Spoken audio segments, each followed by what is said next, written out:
남반구 어딘가의 바닷물 속에 유령처럼 검은 그림자가 깊이 드리워져 있습니다.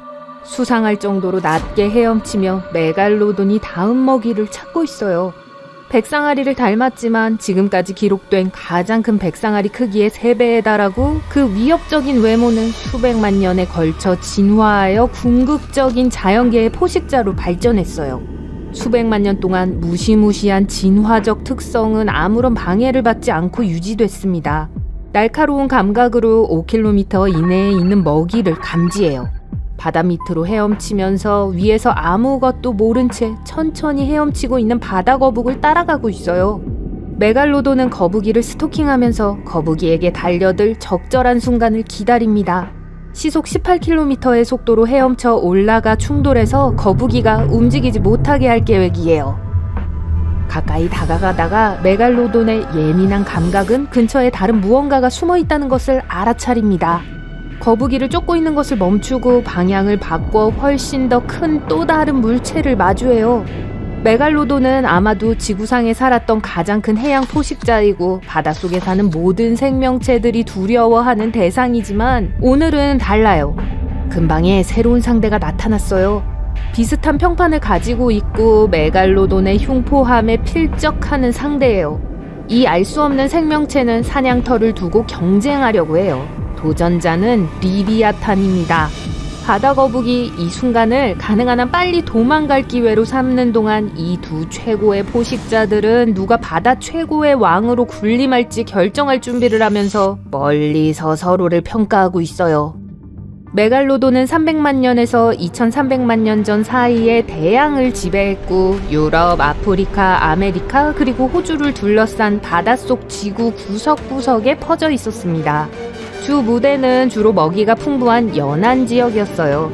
바다거북, 고래, 바다표범, 돌고래, 다른 상어들을 사냥하면서 일생에 걸쳐 해안과 깊은 바다 사이를 오가며 살았습니다. 점점 넓어지는 활동 영역과 다양한 먹이의 범위 때문에 메갈로돈의 크기는 길이가 20m에 달할 수 있었어요. 먹이를 잡고 뼈를 물을 수 있는 두껍고 튼튼한 이빨로 무장한 메갈로돈의 무는 힘은 28만 2685kN에 달했는데 이것은 티라노사우루스보다 거의 4배나 더 강합니다. 그들의 전술은 먹이를 굴복시키기 위해서 아래에서 매복하다가 들이받는 거였어요. 더 큰 먹이는 지느러미를 물어 뜯어 무력화시키는 것을 목표로 하고 일단 움직이지 않게 되면 가슴을 물어 뜯었어요. 턱에는 약 276개의 무서운 톱니 모양의 이빨이 있고 길이는 17cm에 옆면은 들쭉날쭉했어요. 메갈로돈의 경쟁자인 리비아탄은 길이가 30cm에 달하는 다양한 크기의 이빨 22개를 가지고 있습니다. 모두 목표물을 관통할 수 있어요. 엄니를 제외하고 비교했을 때 이것은 현존한 동물의 이빨 중 가장 큰 것들이었어요. 비록 리비아탄이 전체 크기 면에서는 메갈로돈 수준에 도달하지 못했지만 그 길이는 17.5m까지 크게 자랄 수 있었기 때문에 그에 못지않게 인상적이었어요. 주로 남반구 안에 살았고 900만 년에서 1000만 년 전 짧은 기간 동안만 존재했습니다. 비록 메갈로돈과 비슷한 먹이를 사냥했지만 다른 사냥 전략을 가지고 있었어요. 먹잇감을 쫓아가서 지칠 정도로 피곤하게 만든 다음 머리로 받고 물어 뜯는 방식으로 끝을 냈죠. 또한 무기면에서 더 적응력이 있어요. 훨씬 더 큰 뇌가 있었거든요. 온혈 포유류로서 지능이 뛰어나고 중요한 순간에 전술을 바꿀 수 있는 능력으로 더 빠른 사고가 가능했어요. 메갈로돈은 순전히 본능에 따라 움직였어요. 그리고 지난 수백만 년 동안 지속적으로 효과가 있었죠. 하지만 이번에도 효과가 있을까요? 비록 이 두 거인이 존재하면서 바다를 누비던 시대 사이에는 수백만 년의 차이가 있지만 둘은 역사상 짧은 시간에 공존했어요. 서로의 영역이 겹칠 때 둘은 지구상에서 일어난 가장 서사적인 충돌을 일으켰어요.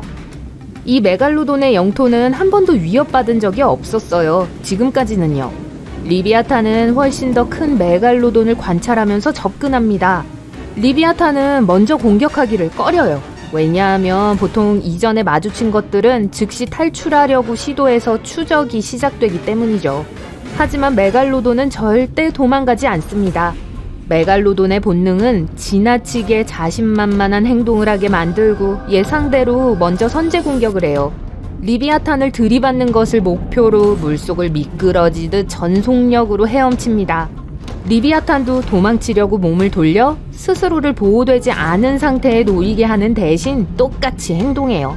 이 두 물속 거인은 물을 가르며 정면 대결을 앞두고 있어요. 메갈로돈은 상대가 꼬리를 보이며 도망치지 않는다는 사실에 어리둥절해합니다. 하지만 지금까지 한 번도 실패한 적이 없는 이 검증된 전술로 승리하지 못할 거라고 의심할 이유가 없었어요. 메갈로돈은 다가오면서 빠르게 아래로 헤엄쳐 내려갑니다. 상대보다 빠르고 민첩해요. 거리를 두면서 아래에서 움직여요.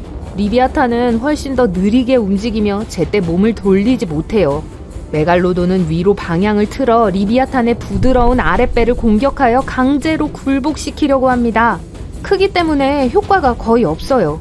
리비아탄은 계속 방향을 틀지만 강력한 턱으로 공격자를 붙잡기에는 속도가 너무 느려요. 메갈로돈은 쉽게 이빨 함정에서 헤엄쳐 나가며 꼬리와 지느러미를 조준해서 작은 조각을 물어 뜯어내고 재빨리 후퇴하는 루틴을 계속 반복하며 리비아탄의 방어를 무력화시키려고 해요. 이 전술은 효과적이지만 에너지가 부족하기 때문에 메갈로돈에게 부담이 되고 있어요. 그럼에도 불구하고 사냥을 끝내버리려고 노력하면서 남은 힘을 모두 사용하여 더 이상 저항이 없기를 기대합니다. 리비아탄은 상대가 되지 않아요. 상대의 속도가 훨씬 뛰어나요. 그리고 지느러미와 꼬리를 계속 물어뜯는 것이 큰 부담이 되고 있어요. 상대의 능력이 월등히 뛰어나고 끊임없는 공격에 저항할 수 없다는 것을 깨닫게 됩니다. 헤엄쳐 도망치려 하면서 필사적으로 공격자로부터 어느 정도 거리를 두려고 해요. 메갈로돈은 탈출을 시도하는 리비아탄을 쫓아가면서 이번이 일을 끝낼 수 있는 최고의 기회라고 깨닫습니다. 리비아탄은 헤엄치면서 큰 꼬리를 휘둘러서 메갈로돈의 추가 공격을 물리치려고 해요. 메갈로돈에 부딪혀 앞으로 나가는 것을 막습니다. 리비아탄은 계속 헤엄쳐가면서 쉽게 에너지를 유지합니다. 반면에 메갈로돈의 에너지는 빠르게 고갈되고 있어요. 리비아탄의 전략은 효과가 있고 이제 느긋한 속도로 계속 헤엄치고 있습니다. 메갈로돈은 결국 에너지가 소진되어 같은 속도로 계속할 수 없게 돼요. 하지만 메갈로돈의 본능적인 오만함은 포기할 줄 모르고 진화에 있어서 결코 도망치는 능력을 개발할 필요가 없었어요.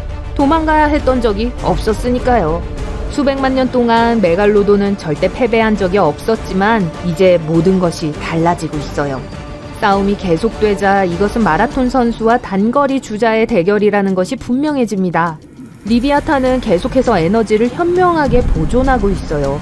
반면에 에너지가 부족한 메갈로돈은 계속 추격을 하고 있지만 꼬리를 흔들 때마다 속도가 느려져서 추격을 계속할 수 없을 지경에 이르렀어요. 적이 지쳤다는 것을 깨달은 리비아탄은 메갈로돈 쪽으로 몸을 돌립니다. 이제 지배적인 속도와 기동성으로 거대한 턱을 벌리고 메갈로돈의 척추를 잡아 전투를 끝내고 승리를 확인해요. 도전자 리비아탄은 고대 메갈로돈에 비하면 초보예요. 하지만 진화 덕분에 결국 승리를 거두었어요. 이것은 지구상에 존재했던 최고의 포식자, 그리고 틀림없이 가장 위대한 포식자로서의 위치를 확보했어요. 불행하게도 그것은 짧은 통치였어요. 아니요, 왕좌를 차지할 더 크고 더 우월한 적이 나타난 게 아니었어요. 세계는 변화하기 시작했고 지구는 곧 냉각기를 거치게 돼서 리비아탄의 주요 먹잇감을 멸종시킬 거예요. 이 거대한 동물을 지탱할 수 있는 식량원이 없다면 계속 살아갈 수가 없죠. 하지만 다른 비슷한 포식동물들이 그 자리를 차지하게 됐어요. 비슷한 특징을 가진 범고래가 결국 그 자리를 차지했습니다. 그렇다면 메갈로돈이 왕좌를 탈환할 수 있었을 거예요. 이전의 성공적인 전략과 더 다양한 식량 공급원은 메갈로돈의 장기 생존을 보장했습니다. 하지만 바다가 훨씬 더 차가워지고 전 세계적으로 훨씬 얕아지면서 메갈로돈은 번식하기 더 어려워졌어요. 새끼를 키우는 데 필요한 적절하고 얕은 지역들이 빠르게 사라졌고 메갈로돈 또한 결국 멸종했어요. 그리고 이전의 적수처럼 다른 작은 상어들도 얕은 물에서 이러한 변화에 적응할 수 있었고 더 다양한 포식자들이 바다를 지배하게 됐습니다.